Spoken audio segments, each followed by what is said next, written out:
Namaste. Welcome, welcome, welcome. My name is Becca, YogaBex Cummings. Oopsie. And today our topic is all about emotional perfectionism. Emotional perfectionism. Well, perfectionism is holding ourselves to impossible standards, right? And then emotional perfectionism is holding ourselves to impossible emotional standards, meaning that uh, we bring in the shoulds. I shouldn't feel this way, or I should be able to get over this, or, whenever you hear your self talk going into that should realm, that's a red flag um, for not feeling your emotions fully and allowing them to be present. So emotions, they give us feedback, right? They tell us, pay attention to this. And in my opinion, they may be one of our most important things that we have to be able to tune in to what's going on. They're really amazing indicator for boundaries, which is a whole nother topic. Our emotions never lie, but our emotions never lie. But we can certainly lie to ourselves, right, about what we're feeling. And we can deny, disown, reject our own feelings in an attempt to, because, well, there's several things going on. There can be an intellectual rejection because we've learned to see some emotions as negative and we're not supposed to feel those. We're not supposed to hang out in those areas too long, this and that. We've been conditioned to believe that. So there's this intellectual concept of negative emotions. Let me just check something here, make sure our live stream's good. And I want to challenge that today. Um, and I'm not the only one who challenges that concept, right? But really, what's become apparent to me more and more in the New Age spiritual communities, oftentimes those sort of, well, I'll just call them quote unquote negative emotions, right? Anger, sadness, things like that. Those are often eschewed, and we're encouraged to get away from those as soon as possible and return to peace, love, joy, things like that, right? But they're really, it's just energy in motion, right? And they're messages.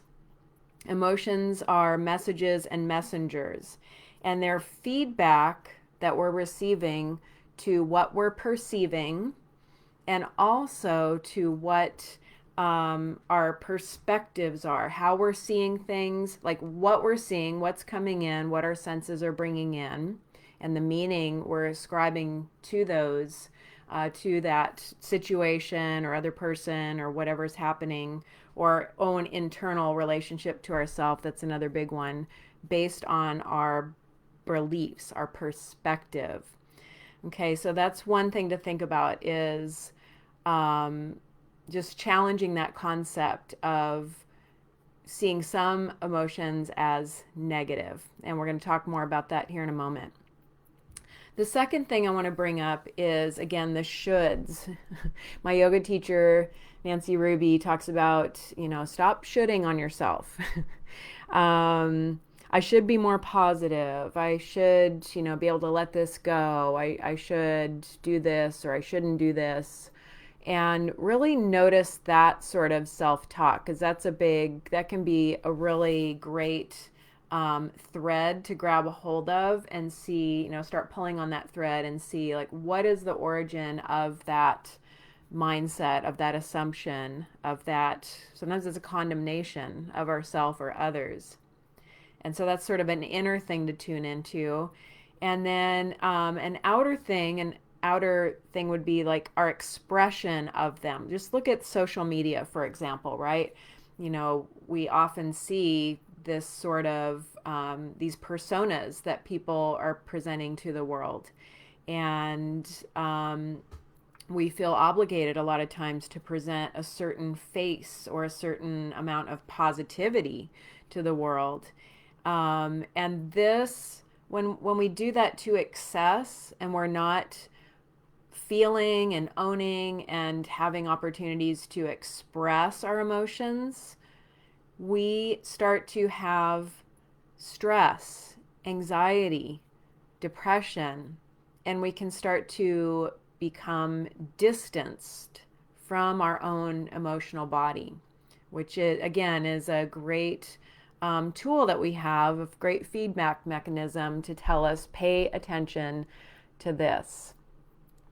So, emotional perfectionist or perfectionist is someone who aims to achieve impossible standards.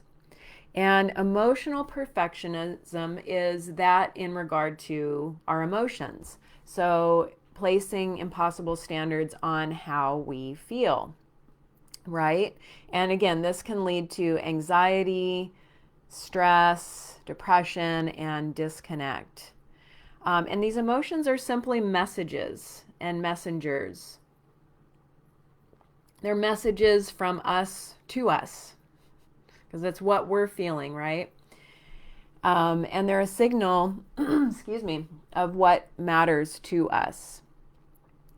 So let's look at this. I want to challenge this concept of negative emotions for a moment. So, is it possible that we can interface with our emotional body and these emotions we're feeling in a very open, accepting way?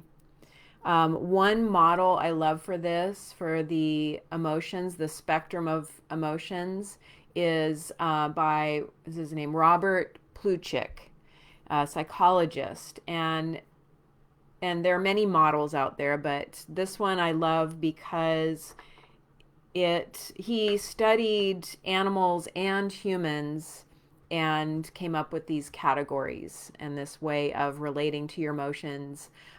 For me personally, I have a natural distance to my emotions because of my energy archetype. I'm a 4, which is a connector to the emotions, but I'm also a 6. So heart center and third eye center, that's my soul level energy archetype. And I've got a whole nother training on that. I'll put a link in the comments after this is over. And so as a 6, and as someone who spent time on Maldeck, that's a whole nother topic too, which we can talk about later as well. I have a natural distance from my emotions. So for me, my work has been like even understanding what it is I'm even feeling. Okay. I can tell that I'm having something come up, but I can't always identify it. So I love the Plutchik model or any other emotional model or lists for helping me identify like what it is I'm feeling. And sometimes it's like 2 or 3 things at the same time, right? And Plutchik's model works with 8 primary emotions and takes those 8 and has paired them. Okay, so that you have 4 spectrums or 4 polarities, basically. So we have joy and sadness, we have anger and fear, we have trust and distrust, and anticipation and surprise. And again, these are based on physiological responses in the body, in people and animals. So that's, and I'll put a link, a little image link in the chat, in the comments after I finish recording this. So I'll put that in there so that you can look at that as a potential tool for you to be able to identify what emotion you're feeling. The second thing to develop emotional flexibility. So first thing is like understanding what it is we're feeling. And then the second thing is noticing the dialogue, that inner dialogue. Are there any judgments coming up? Any shoulds about should be feeling this way, shouldn't be feeling that way, et cetera, et cetera. So, really tuning into that dialogue and becoming aware of it. And then allowing yourself to feel and acknowledge and own and express your emotions. We're taking responsibility for our emotional body, our emotions, we're owning them. But where stress and anxiety and depression start to get magnified is when we're disconnected from them. We're putting on a mask, or we're not allowing ourselves to feel these things fully. And for me, it's taken a lot of work because I didn't really know how to connect to my emotional body in a loving, accepting way. So that's been a lot of my work. Um, so allowing yourself to feel, acknowledge, take responsibility for, and have healthy outlets for expression of them, taking responsibility instead of being reactive, being responsive, finding ways to do that. And this allows you to feel more authentic and also be perceived as more authentic. People are able to connect to you on a different level. People can tell, right, when you're my husband's great at this. He's so adept at knowing before I even know sometimes that something is coming up for me, that I'm working with a challenging emotional state. He can feel that. He's an empath, and so he feels that, and is good at asking me if I'm okay. And of course, my initial response is, yeah, I'm fine, I'm good, Or I've learned to also acknowledge, yeah, something's coming up. I don't even know what it is yet. So, and I go and do some of my practices to try to connect with it and understand and interface it in a loving, accepting way. Um, and so that brings me to the next element, which is having tools that you can use to connect to your emotions and understand them, and allow them to move through. Emotion is energy in motion. And so it's really important to have ways to allow that emotion to move through us. One of the things I love, love, love for that is the practice of yoga nidra. Yoga nidra is sleep of the yogi or mystic slumber. And it's a practice, a guided meditation practice that is very, very relaxing. And it's an established treatment for stress, PTSD, anxiety, depression, and it moves your brain, your nervous system through the different brainwave patterns that you get in a good night's sleep. It for me, it allows me to process what I'm feeling, which without going into like a whole talk therapy thing about it. So it's pretty magical that way. And I am offering a yoga nidra session today, a group session. It's at 3 p.m. Central Time, and it's called Siesta Yoga. I'm going to put a link in the comments. Actually, see if I can be fancy and do that right now. Let me copy and paste that for you. And if you can't attend live, then you can purchase access and settle in and tune into it when you're able to later on this afternoon or evening or even tomorrow. I think you have a few days to access the live class after it ends. So there's a link to it in the chat. This is a new thing that Facebook is providing, a way for people to attend your events right on Facebook and also purchase access to your events. It's brand new, so we're still figuring out how it works. But once you purchase access, you'll have link to the live class, and then again for a few days afterwards. I'm not sure how long you have access to it. That's something I'm figuring out, but you do get access to it for several days at least. So I put a link in the chat there for you. You can check that out and see if that sounds interesting for you to, as a way for you to connect with that emotional body and release stress, reduce anxiety. If you're dealing with PTSD, again, it's hugely beneficial for that, for releasing that vibration. It's been endorsed and used by the U.S. military for with veterans and active people in active service, active military, for 14 years or so. So it's really, really effective. So I encourage you to check that out and try it as a way to connect to your emotional body and allow things to move through you. So one thing that I've learned in my own healing journey is that with diseases that I've moved through, I've experienced and released, a huge component of my healing process has been processing unprocessed emotions that get stuck in the body. So, one more piece I want to share with you, and then we'll wrap up for today, is that we have layers or sheaths to the body. We have the physical, we have the energetic that connects to the breath, we have what's called the lower mind, emotions, kind of more, like our animal side. We have the higher mind, our intellect, our belief systems, and then we have what's called the bliss body or the spiritual body.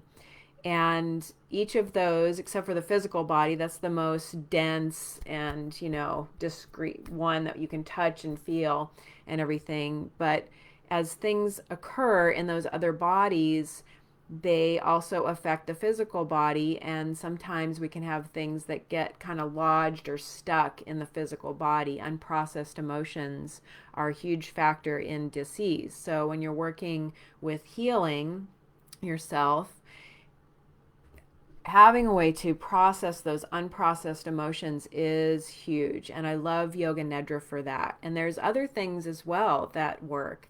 I'll just mention a few. So EFT, emotional freedom technique, which is tapping, where you tap on pressure points in a specific sequence as you're moving through, talking, saying what you're feeling. So you're actually feeling the difficult feelings, the challenging emotions as you move through it.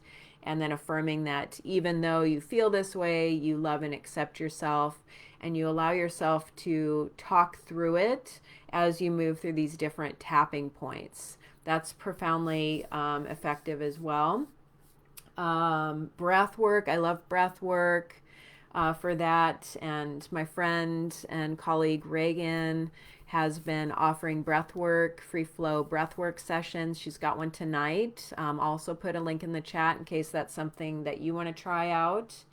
And mindfulness-based stress reduction, meditation techniques are very effective.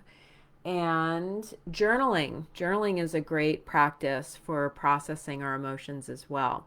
So that's what I have for you today, all about emotional perfectionism, again, which is holding ourselves to an emotional standard that doesn't allow us to feel our emotions or express them fully. We're filtering them so strongly that we can start to disconnect from them completely and then not even know what we're feeling. Or we can have like kind of explosive things happen.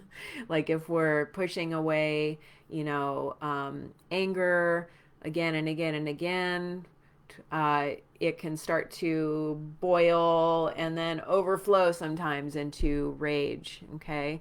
So it's really important for us to feel, own, express, process our emotions. And they are just such a huge resource that we have right at our fingertips for tuning in to what we need to pay attention to.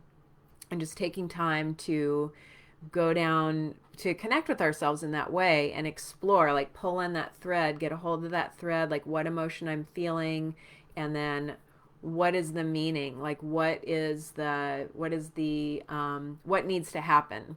Is this something I can control, or is it out of my control? Okay. And then finding ways to just really express ourselves authentically, hugely important. And social media, again, is a huge filter for that, where you see people all the time. You're like, they're just presenting themselves in sort of a fluffy, fake way. And I'm guilty of it too. So I've been working to express myself more authentically on social media for a few years now. And it's a process without, like oversharing or, yeah.